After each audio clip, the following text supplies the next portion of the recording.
I tried to end my affair quietly, but at 12:01 a.m., my loving husband walked in on my last meeting with my affair partner. I'm selfish. That's what I tell myself every night when my house is quiet, empty of my children's laughter. My ex-husband has every reason to hate me. My immediate family is broken, and no matter how much time has passed, I've never stopped hating myself for what I did.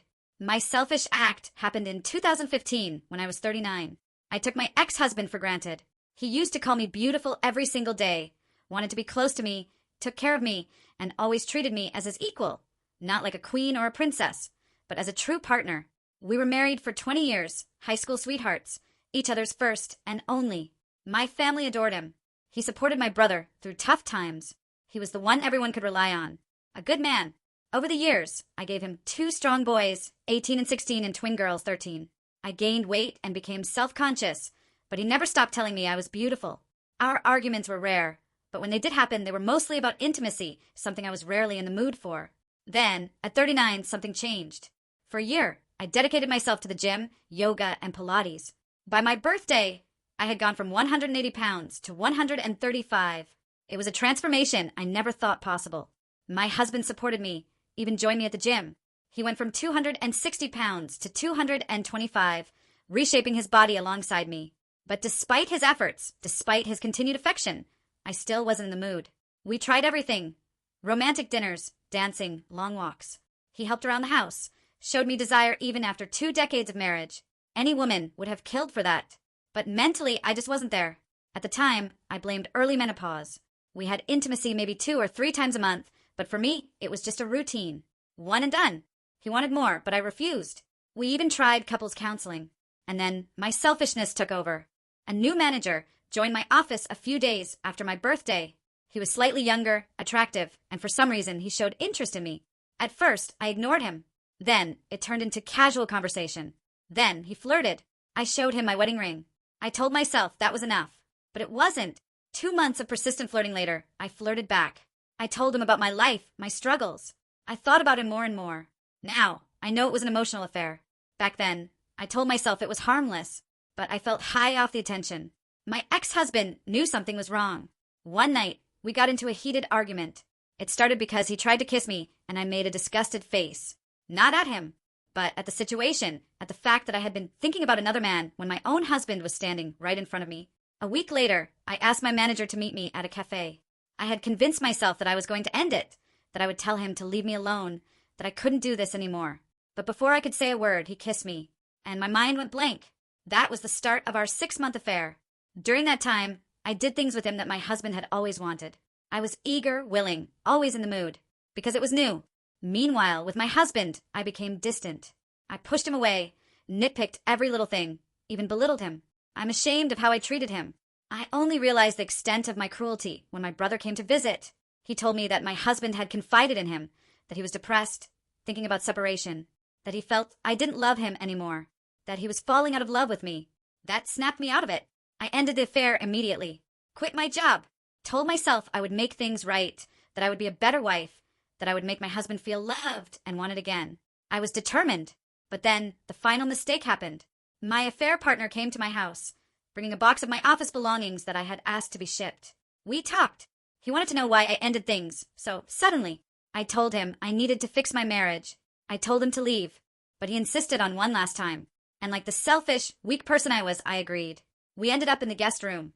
I don't know how long we were in there before it happened, but suddenly he flinched violently. There was a loud bang, and my ex-husband was in the room. My affair partner was on the floor, a hole in the wall behind him. My ex was holding a gun. I tried to say something, anything, but his eyes were bloodshot, tears running down his face, his lips trembling. He was in so much pain. I felt disgusted with myself. Then my AP stood up, trying to leave. My ex just looked at him, breathing heavily, and then my AP made the mistake of opening his mouth. "If you know what's good for you, you'll step back," he said. So my husband attacked him. I screamed, cried. I begged him to stop. Out of desperation, I jumped on his back. And for my trouble, I was thrown to the floor, so hard that everything went hazy. Sounds became muffled. When I came to, my ex-husband was kneeling beside my AP on the phone. All I could do was stare at the swollen, broken face of the man I had ruined my life for. Blood and teeth were scattered on the floor beside him. Then there was a loud bang on the front door. I watched as my ex slowly placed the phone on speaker, put it on the floor, then got on his knees and placed his hands behind his head. The door burst open. Police stormed in, handcuffed him. Paramedics rushed inside, and everything fell apart. At the hospital, my father didn't say a single word to me. He just looked at me with shame. My brother, on the other hand, wasn't quiet. He yelled, crushed, asking me how I could do this to my husband. My mother tried to console me, but my father snapped at her. My husband's family was furious. His sisters threatened me. His parents looked at me like they wanted to send me to an early grave. But none of it compared to the moment I approached my children. They refused to speak to me. My sons couldn't even look at me. And then, to make everything worse, I learned something else. My affair partner had a wife. She showed up at the hospital and immediately attacked me. My brother had to pull her off. I had no idea. He never wore a ring, never mentioned a family, and somehow that made it all worse. By the time my ex-husband's trial began, my sons were staying with their grandparents. My daughters refused to acknowledge me. My husband wouldn't see me, wouldn't speak to me. I tried to visit him in county jail, but I was denied. My brother made sure my ex was transferred to the correctional facility he worked at so he could keep an eye on him. When I begged him to pass along a message for me, he just looked me dead in the eyes and said, "Go to hell." And then came the trial. The first time in 3 months that I saw my ex-husband again. For 20 years, no matter how angry we got, no matter how bad the fights were, he always looked at me with love. But that day, in that courtroom, when he turned to face me, all I saw was pure, seething hatred, and I had to excuse myself to sob in the restroom. As the days went by, I was forced to recount my affair in every detail for all to hear. When I told them how long it had been, my ex looked crushed.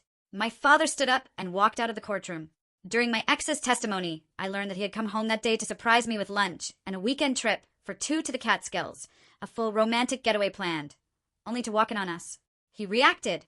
When the AP ordered him to step aside, he snapped, smacking him and only stopping when he tossed me off of him. He quickly called special services, and we heard the recording in court. Hearing the pain in his voice, his sobs as he followed the operator's instructions, was soul-crushing. The AP couldn't verbally testify and was heavily medicated, so they used images of his injuries. It turned my stomach because I was responsible for all of this. My ex had shattered his eye socket and cheekbones, destroyed his jaw. There were bone fragments too small to piece together. My former partner was charged with a 3rd-degree felony and sentenced to 7 years. My sons protested loudly. My daughters and his family wailed. That sound haunts me still. The first 3 months were unbearable. I got sued by my AP soon-to-be ex-wife for alienation of affection. My ex initiated a divorce. My eldest son moved out. Another son isolated himself. My twins rebelled fiercely. My former sisters-in-law attacked me at Price Chopper. His mother spat in my face when I tried to apologize. My father and brother refused to speak to me. Eventually, I had to find a new job. With no income, I nearly depleted my savings, but I was practically blacklisted in my field. The accounting firm I worked for faced bad publicity. So, I started working in retail and took a seasonal job as an H&R block adjuster during tax season. I almost lost the house. My ex refused visits, and every letter I sent was returned. Crying in the shower became a daily occurrence. My parents almost separated because my mother constantly defended me. My brother refused to acknowledge me. Even lifelong friends were divided. Soon, I contemplated ending things, just picking up my belongings and disappearing. The guilt was overwhelming. Eventually, I sought therapy. The therapist scolded me, telling me I had become too comfortable with my ex. I didn't see him as a husband, but as a friend with benefits, and I treated him as such. She was right. I had taken him for granted. Almost a year passed in silence for my children. When I cooked dinner, they would grab their plates and retreat to their rooms without looking at me. I had meltdowns, begging them to talk to me, but they refused. My brother got married, and I was invited, but my kids were. I continued trying to visit my ex, hoping he would put me on the visitor list, but I was always denied. Letters were still being returned, deepening my depression. One day, my brother showed up out of the blue. He scolded me, revealing that my ex had been in the infirmary after getting stabbed during an attempted assault by an inmate. My ex had been stabbed in the stomach, but the inmate ended up with a broken spine. My brother screamed at me, "You did this!" Then he left. I cried for days because he was right, I did this. Attempts to visit my ex at the infirmary were futile. For 4 more years, I tried to reach him, but every letter was returned. Thankfully, our children visited him frequently. I learned from my brother that my ex had been placed in protective custody after the attack. Over the years, my eldest followed in my ex's footsteps, attending the same college and taking the same major. He only called his siblings, never me. He never came home for holidays, only to his grandparents. Another son followed suit, going to the same college and refusing to call me. My twins were hard on me, but visited their father weekly. Their moods always improved after seeing him. When they got too rebellious, their uncle disciplined them. My brother and I still barely spoke. Attempts to visit his wife after their first child was born resulted in being asked to leave. My mother kept me updated on their lives, but my father still refused to acknowledge me. In early May this year, my kids were happy, and my son returned home. I didn't know why, and I didn't care. I was just happy they were there. For 4 months, they were around, and I did everything I could to show them how sorry I was. Most of the time, they ignored me, but they started talking to me again. It brought me so much joy to hear about their lives. My eldest had been dating someone for over a year. My second-born was on his college track team. Even my daughters started talking to me again. It only made me hate myself more for what I had done to them. Seeing them smile, joke, and share dinner together, I had missed those moments so much. By the end of August, I was excited for the twins' first day of their senior year, which also happened to be their 18th birthday. I told them I wanted to throw them a party, but they asked if we could do it on a different day. I was confused. I thought we were starting to heal. When I asked why, one of them said, "Because Dad is throwing us a party, and I don't want you near him." The comment stunned me. When was your father released? He got out at the end of April for good behavior. I broke down. They weren't around more because we were healing. They were around more because he was out. They were happy because they had him back. I asked where he was staying. They told me he was living with my brother. I tried calling him. He refused. I went to my brother's house, clutching all the letters I had sent over the years. I saw my ex briefly through the cracked door and called his name, but my brother asked me to leave. I handed him the letters and walked away. Then I heard his voice. I turned around. He was walking toward me. I instantly started crying and tried to hug him, but he handed me back my letters coldly and said, "You forgot this." I watched him walk away, begging and pleading for him to talk to me. He just walked back into the house. My children stood by the door, staring at me, and in their eyes I saw it. There was no love for me. At that moment, I realized my children were just tolerating me. Still, I want to fix this. I want to tell him how selfish I was, how much I miss him. I want to apologize for destroying what we had. So, I keep pushing through my daily life. My mother told me that my AP's ex-wife started visiting my ex 2 years ago. She's been coming around more. I don't care about that. I just want him to forgive me, to talk to me, to be beside me, to look at me the way he used to. I want my kids beside us. I want my family back. But I know I don't deserve it. Even if, by some miracle, we became one again, it would never be the same. I was selfish, and I wish I could take it all back. My dad was the kind of man you could look up to. He defended my mom's honor and always told her how beautiful she was. He set the example of what kind of man a woman should have in her life. He stood by my uncle when everyone else had given up on him. My grandfather once said my dad knocked the stupid out of him and left behind the man he was supposed to be. That line always made me laugh. My dad taught me how to be a man, a friend, a husband. Before the affair, my mom loved him, truly loved him. He was her rock. And even though they had what seemed like the perfect marriage, she still destroyed it. I remember the months leading up to it. The way she talked down to my father, how he pushed back but never let himself go too far.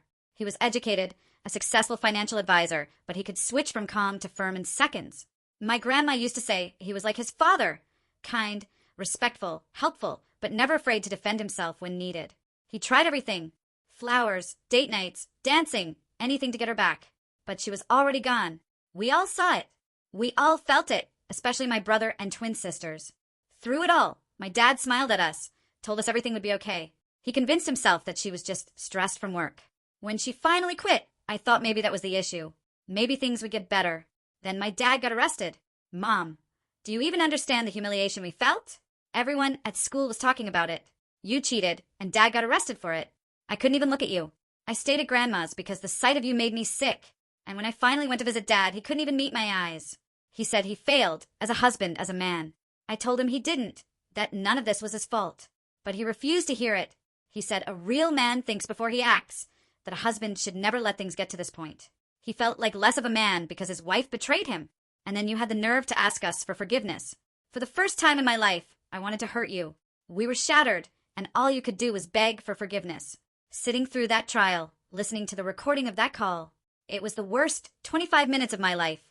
25 minutes of my father, the man who would have done anything for you, crying to a 911 operator, asking for help, repeating over and over again that the love of his life had betrayed him. You tried to be a character witness for Dad. We all told you not to, but you did it anyway. Why? To prove to us you still loved him?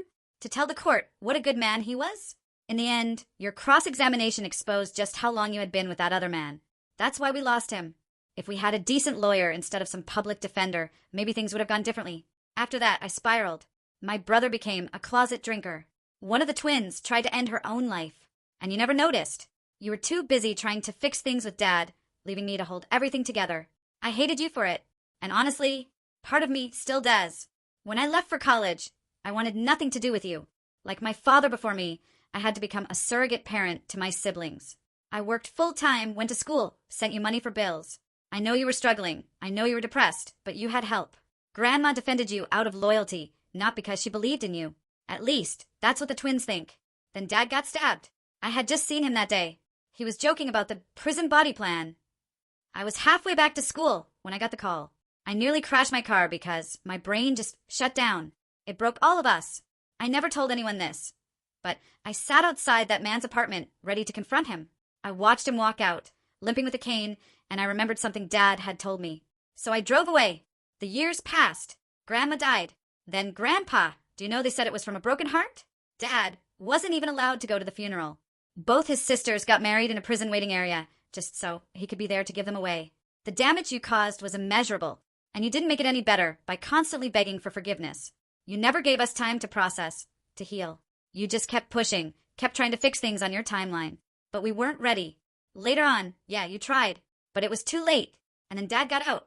And do you know what he told us? He told us to start talking to you. He said you were a good mother. So we did. We talked to you, and for a while, you were happy. I even remembered what it was like not to hate you. Dad struggled to find work at first, but one of his old clients stepped in and gave him a chance. He was finally getting his life back together, but I didn't expect the twins to drop that bomb on you. Dad didn't want you to know he was out, and when you showed up, it shook him. After speaking to you, he went to the bathroom and threw up. He said the very sight of you made him sick. You need to let go of this delusion that there's some grand reconciliation waiting for you. That Dad is just waiting to forgive you and take you back. He's been seeing someone weekly for over 3 years. They've been spending time together ever since he got out. So stop fantasizing. Stop acting like there's some unfinished love story between you two. If you want to repair something, focus on us, your children. Call me. But that post you made last week? The one dredging up our worst moment for sympathy? That was pure selfishness.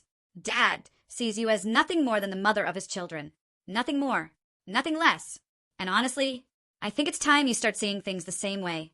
So we did. We talked to you, and for a while, you were happy. I even remembered what it was like not to hate you. Dad struggled to find work at first, but one of his old clients stepped in and gave him a chance. He was finally getting his life back together, but I didn't expect the twins to drop that bomb on you. Dad didn't want you to know he was out, and when you showed up, it shook him. After speaking to you, he went to the bathroom and threw up.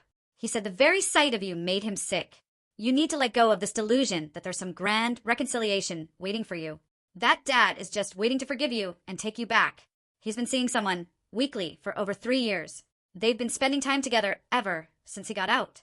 So stop fantasizing. Stop acting like there's some unfinished love story between you two. If you want to repair something, focus on us, your children. Call me. But that post you made last week? The one dredging up our worst moment for sympathy? That was pure selfishness. Dad sees you as nothing more than the mother of his children. Nothing more. Nothing less. And honestly, I think it's time you start seeing things the same way. Did you enjoy the story? Want more?